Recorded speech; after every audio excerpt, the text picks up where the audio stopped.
this simple sketch video is all about week 2 of development, which is often referred to as the week of twos, and that's because a lot of structures are developing into paired structures, which we'll go through the simplistic version of that in this video.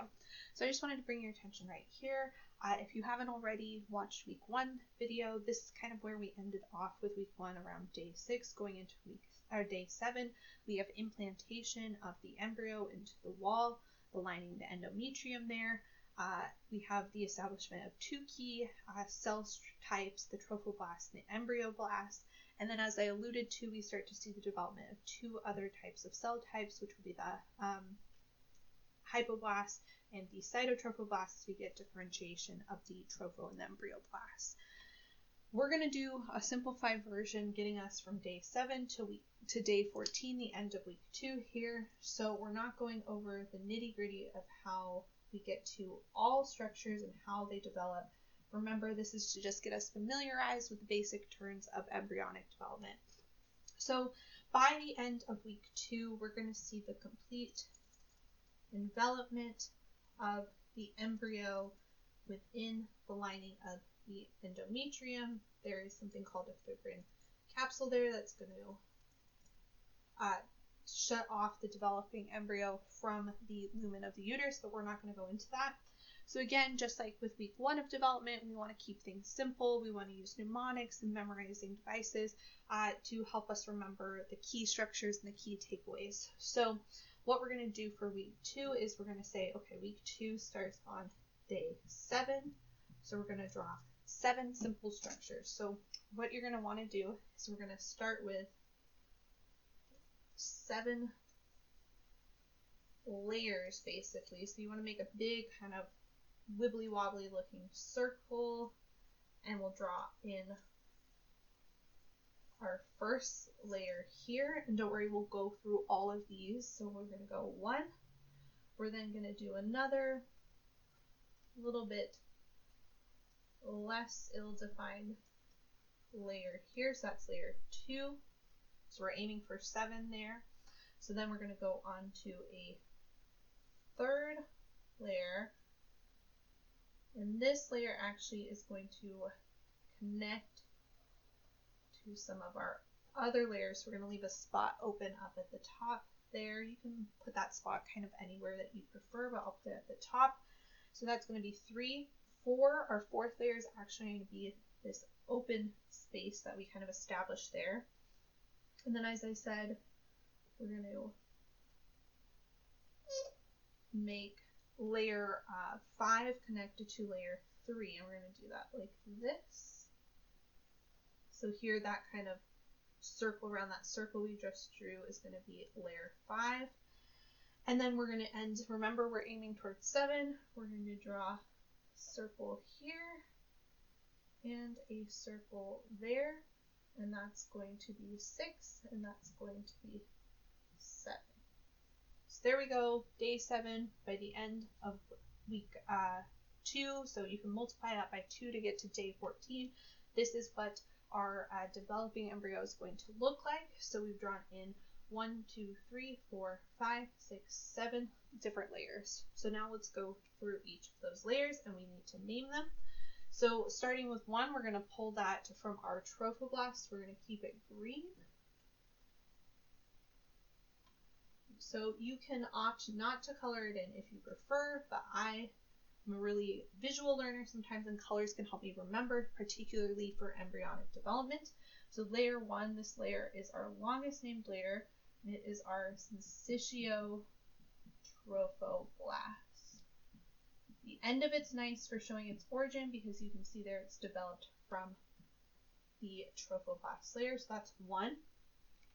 This is going to be part of our placental support layers, and actually during week 2 of development, it merges in part with the endometrium and establishes blood flow with maternal sinusoids in that endometrium.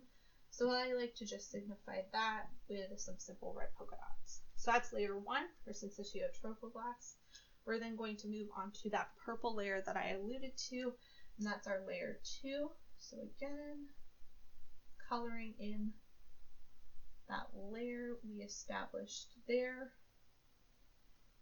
And layer 2, we'll draw it up here.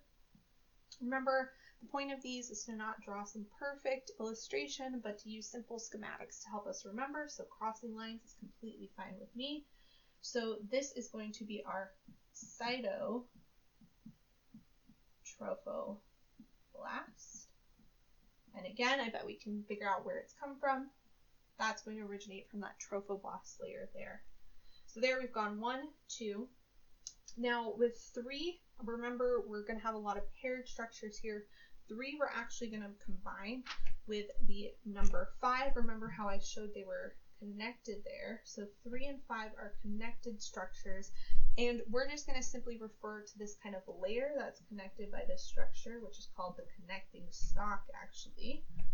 We're going to refer to these connected layers that I'm showing in this kind of tan color as our extra embryonic tissues. You'll often see mesoderms, but we're going to keep it simple and just use the term tissue. And we can tell from the word that extra embryonic that that's outside the structures that are going to be our developing embryo. So that really signifies to us that everything inside this tissue here will be structures in the embryo itself. Everything outside of it are going to be structures that contribute to the placental, the support tissues of that embryo. We skipped over 4 there, but if we have extra embryonic tissues, we've got this big space between those kind of 2 set of paired tissues. That's going to be our extra embryonic, so sharing that name. And that's going to be our extra embryonic cavity. You might see sac or other words, coelom, extra embryonic cavity. So we've covered all the support tissues really quick and brief by the end of week 2. Now we're going to get to the meat, the importance, and what will be the really big focus for any subsequent weeks covering embryology. This is going to be these 2 layers here that we have remaining, 6 and 7. And these were developed from our embryoblasts. So the structures that we have here, we're going to show 6 first. It's typically shown superior. 6 is going to be cells now called our epiblasts. So those are epiblasts there. And then we're going to show 7. These tissues are going to be our hypoblasts. And both of those tissue types developed from that embryoblast we talked about in week 1. You'll also see these cavities here that I didn't number that just came by our way of drawing our different layers. Those are also 2 key cavities lined by the cell types here. So we'll draw a blue circle there. And they do differentiate into special named cells, but we're not going to go into that for our simplified video. But this space will be our amniotic cavity that will eventually envelop the entire developing embryo. I'm sure many of us have heard of that amniotic cavity with the amniotic fluid that supports the developing embryo. And then this cavity here, nearer to our hypoblast layer, is going to just be called our yolk sac. Again, there's some other names, secondary yolk sac you might see, but we're keeping things simple. So we've gone through, might seem like a lot with all the wild colors, and we've really scrunched through and gone through the steps quite quickly, but we've gone from day 6 and 7, where we see very simple structures, to a well-established developing embryo supported by various placental tissues. And this is going to be the key focus for all subsequent weeks of development. These 2 layers, the epiblasts and the hypoblasts, we call those our bilaminar germ disc. And that's a key structure that we've now developed during week 2 of development. As always, I'll supply a prettier, neater version than our simple sketches. That's not what it's all about. As I said before, it's about you getting the basic content down, not making everything so perfect or needing to mimic those illustrations that we see in our embryology text. This is a great place for you to start so that hopefully you feel a lot more comfortable with this basic terminology. You can go and unpack the details with any assorted learning outcomes that you specifically need to know.